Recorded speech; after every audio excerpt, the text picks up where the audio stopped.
It's strange how quietly something can break. No loud crack, just a soft give like when under too much rain. You don't notice it until you lean on it one day and fall right through. That's what happened to me. I didn't think I'd ever say this out loud, but I think I stopped recognizing myself around the time Mark died. Not just in the obvious way, the grief, the sudden shift to widow, but in smaller, sharper ways. The kind you don't admit at PDA meetings or therapy check-ins. Because when someone dies, especially someone good, someone solid like Mark was, you're supposed to be nothing but grateful for what you had. People say things like, at least you knew real love, and not everyone gets that. And it's true. I did. But what nobody ever talks about is how love can start to feel like a habit, even a cage, especially when it's lasted for over a decade. Mark and I were married for 15 years. At first, it was electric. He used to look at me like he'd built me in his own imagination. We couldn't keep our hands off each other, not just in bed, but in everyday moments. A hand at the small of my back when we were in the kitchen. A forehead kiss while I folded laundry. I used to live for those quiet touches. But over time, the touches got automatic. I remember this one night, maybe a year before the accident. We were lying in bed, and he reached over to spoon me. But his arm was heavy, almost impatient, like he was checking a box. I held my breath, thinking if I stayed still enough, maybe it would feel the way it used to. It didn't. His body was warm, but the space between us was cold. And it wasn't just physical.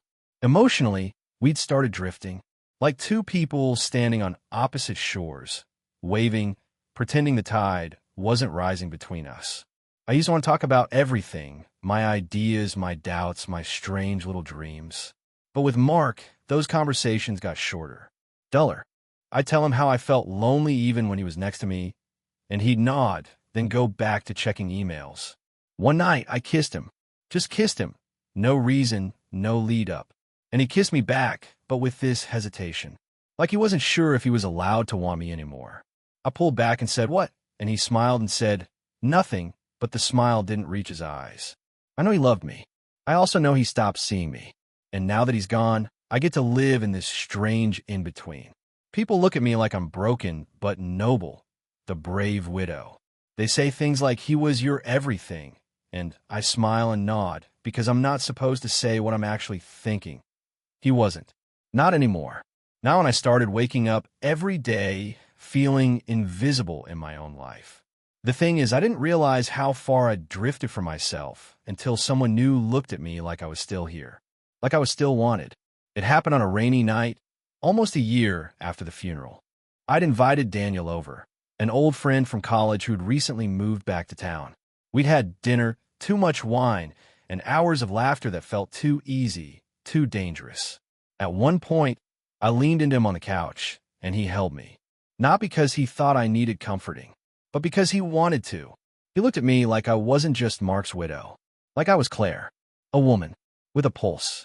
I remember pulling back just enough to meet his eyes, and I heard myself say it before I even knew what I was feeling. "You really think I'm just a widow?" He didn't answer. He didn't have to. His hand slid gently along my jaw, his eyes still locked on mine, and the air between us turned heavy, charged. And I said, "Stay. Just tonight." It wasn't about sex. It wasn't even about Daniel. It was about wanting for one damn night to feel like I wasn't a memory in someone else's story. That was the moment I knew. Not when Mark died. Not when I took off my wedding ring. But right then, when someone touched me with intention, and I realized how long it had been since I felt chosen. That's when everything changed. Daniel was a firefighter. Still is. There is something almost poetic about it, in a twisted way. The man who runs into burning buildings, trying to put out the quiet fire in me. We started seeing each other in this unspoken rhythm. Dinner once a week, sometimes twice, texts that edged toward flirty, but always pulled back just before the drop. And always, there was that gentle touch of his. The back of his fingers down my arm.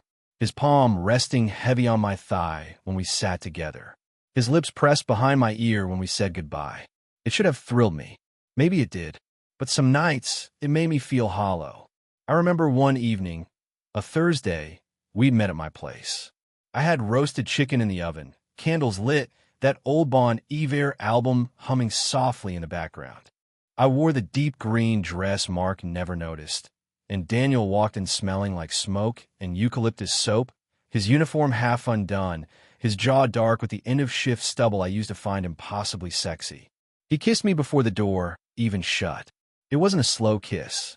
It was hungry, intense, hands on my waist, pulling me closer, mouth pressing into mine like we'd already missed something. And all I could think was, you don't even know how my day was. I pulled away gently, smiled too wide, and said, let me grab the wine. He followed me into the kitchen, arms still around my waist from behind, lips brushing my shoulder. You smell good, he murmured. You always smell good. I wanted to say, I cried in the shower for 20 minutes this morning and didn't eat lunch, and I don't remember the last time someone asked how I was really doing. Instead, I said thanks. It's just that lavender lotion. I handed him a glass. We ate. We laughed.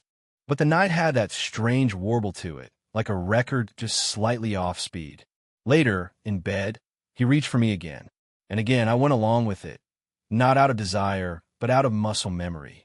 His hands were tender, but too quick, too focused, like he was trying to heal me with touch alone. I lay there after, listening to the ceiling fan tick, his breath even and low beside me. And something in me cracked. Daniel, I whispered. Do you ever wonder if we're not talking about things enough? He turned, groggy but alert. What things? I hesitated. I don't know. Sometimes I feel like you're touching me instead of seeing me. He blinked. Claire, I do see you. I nodded, even smiled. But it wasn't the answer I needed. He sat up on his elbow, confused. What did I do wrong? You didn't do anything wrong, I said quickly. It's just, sometimes when you hold me, it feels like you're skipping ahead.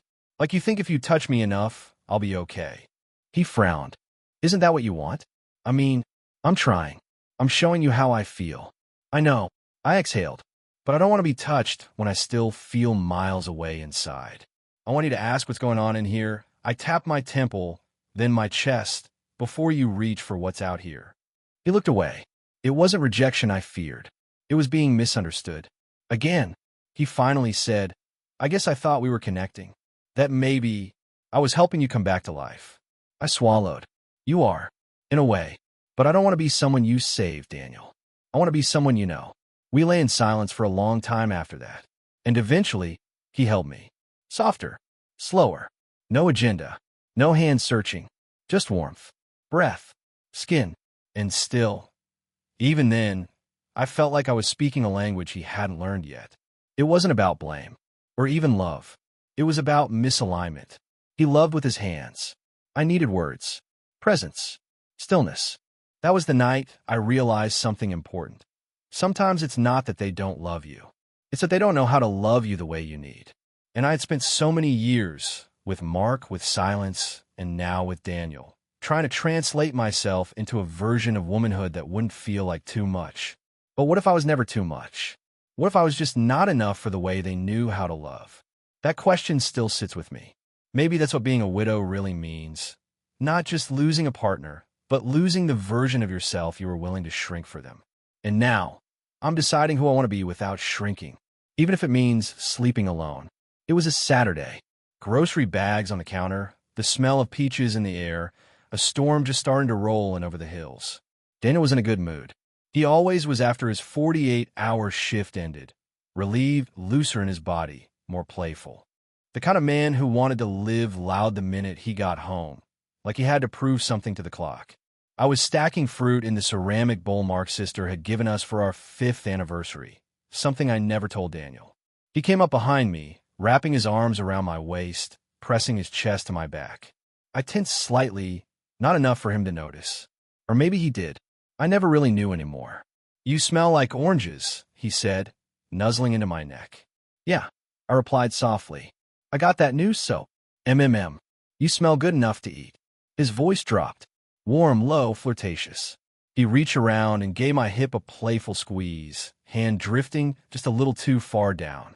I froze. Not a dramatic flinch, more like a breath caught in my ribs. He didn't notice. Or if he did, he chose not to pause. You always do that, I said, sharper than I meant. He stopped. Do what? That thing with your hand. Like my ass is a vending machine you're trying to get a snack out of. He laughed, light confused. Come on, I'm just messing around. I know, I said quickly, then regretted it. I'm just not in a mood right now. His arms dropped. Okay. I turned to face him, trying to smooth it over. Sorry, I'm tired. I've had a weird day. You didn't say that before. I didn't know it was weird until 5 seconds ago. He stared at me for a moment, lips parted like he wanted to argue, but he just shook his head. You know, I never know what I'm walking into with you anymore. The words stung, more than they should have. Well, maybe if you asked instead of assuming I was hugging you, Claire. That's all. It didn't feel like just a hug. What do you want me to do? Get consent in triplicate every time I touch you now? I blinked, my mouth open, then shut. He sighed, ran a hand over his jaw. I'm not trying to be a jerk, okay? I'm just trying. I want you. I care about you. And I don't know how to show that anymore without it becoming I nodded slowly, even though nothing felt clear. Later that night, we were on the couch. A movie flickered on screen. His arm was around me. I let it be. Halfway through, he kissed me. Slow, gentle, meant to be romantic. But inside, I was quiet. Still, too still. His lips were warm, familiar, but it felt like being kissed by a well-meaning stranger. And I hated myself for it. I didn't pull away. I didn't push into it either. I just endured it. He pulled back, his brow furrowed slightly, but he didn't say anything. Just gave a faint smile and turned back to the movie. I tucked my knees to my chest, leaned into the pillow. My skin felt like it wasn't mine. And I thought, why does everything have to turn into sex? It happened over risotto. A quiet dinner, rain tapping against the windows, music low in the background. A playlist Daniel had made of songs that made him think of me, most of which I barely recognized. I'd cooked, wanting it to feel like something. Maybe an effort. Maybe proof to myself that I still cared.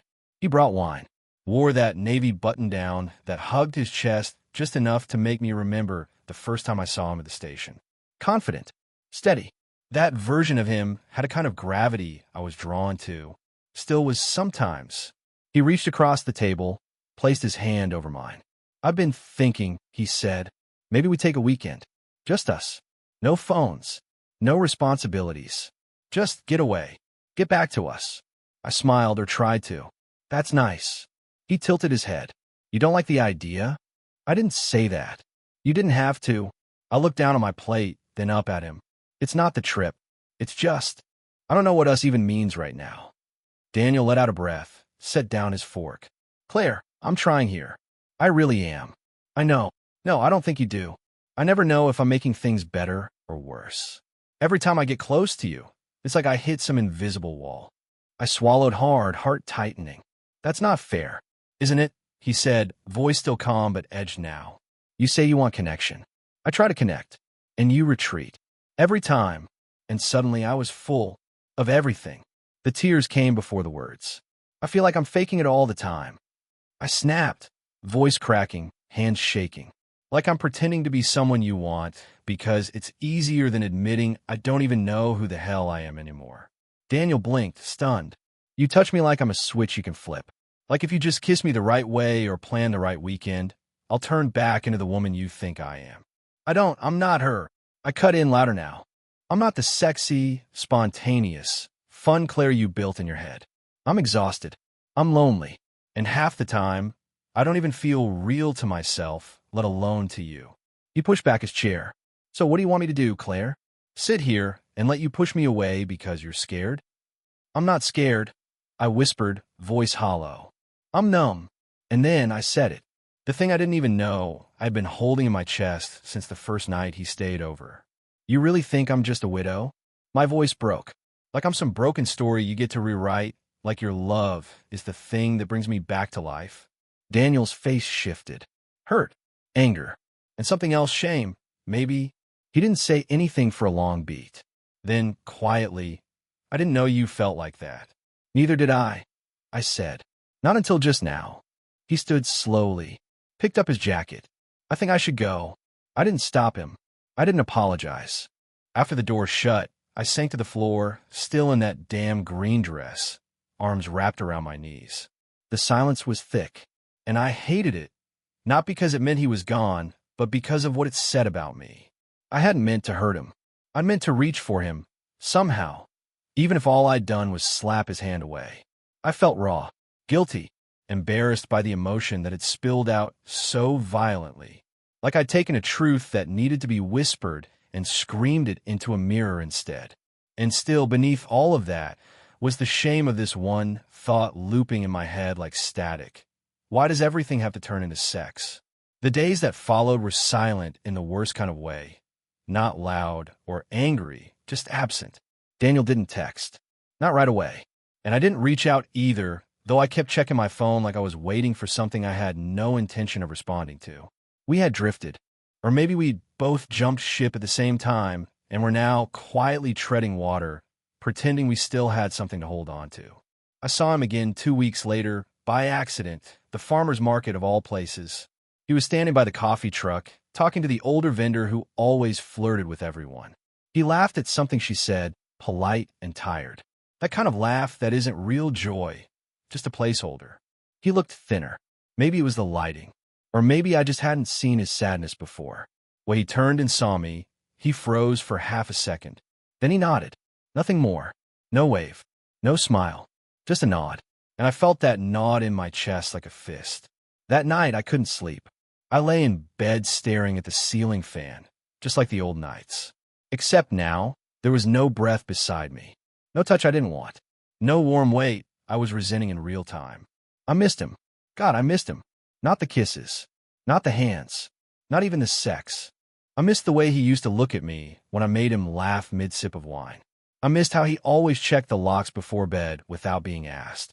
How he would kiss the back of my hand when I was anxious and whisper, "I've got you." I missed being held, not touched. Held. But I also remembered how tightly I had curled in on myself the night of our fight. How his touch had become a signal to armor up. How I couldn't explain what I needed from him without sounding like I was scolding him for loving me the wrong way. And I realized something that made my stomach sink. He had been trying. He'd been reaching across a gap I never named, showing up in the only language he knew. And I've been expecting him to read a map I refused to hand over. He wasn't a villain. He was just tired, confused, wounded in his own quiet way. I thought of how his hands had started hovering more than touching, even weeks before the fight. How his kisses had begun to land more cautiously, like he was waiting for permission I never gave. I curled deeper into my blanket, my face hot with guilt, and maybe shame. And yet, I also knew I couldn't go back to pretending, to letting touch replace truth, to smiling through kisses I didn't feel. So I asked myself the hardest question: do I want to try again, or finally let go? And I sat with it, for hours, because the real answer wasn't easy, and neither choice would let me leave unscathed. It took me 3 more days to call him.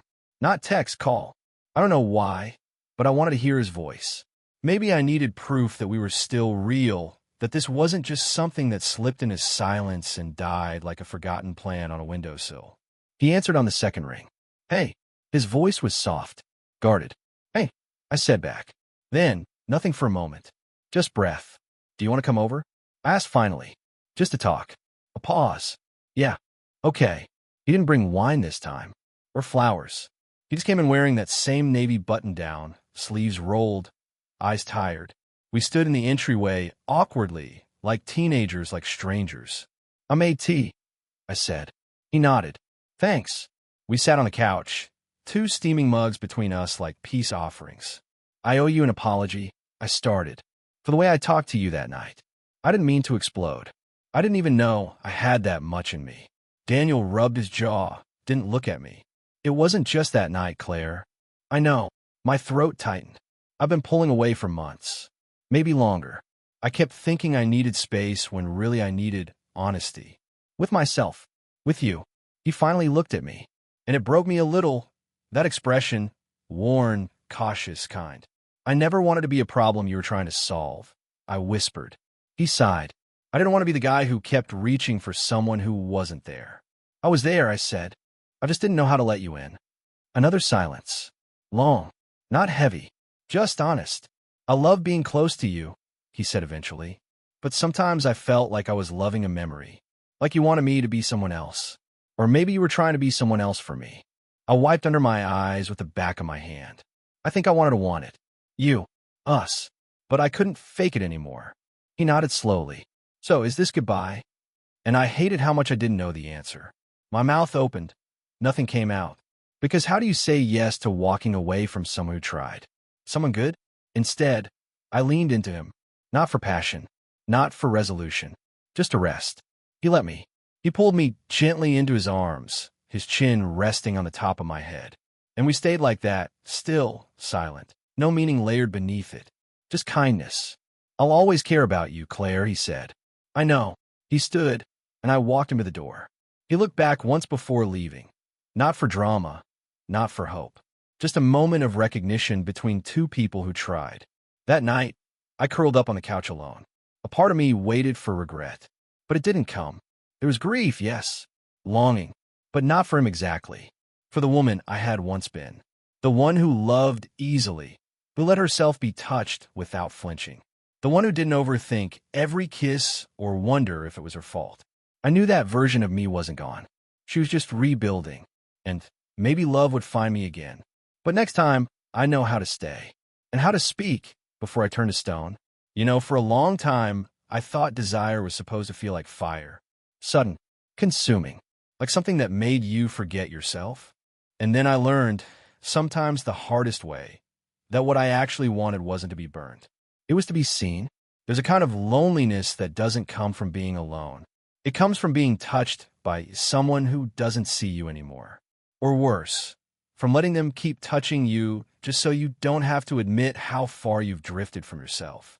I used to think intimacy was about bodies, kisses, how close someone could pull you in the dark. But now I know it's about what stays when the lights are on. It's about someone asking, what's going on in your head today? And staying for the whole answer. I spent years learning how to perform the version of a woman someone else wanted me to be.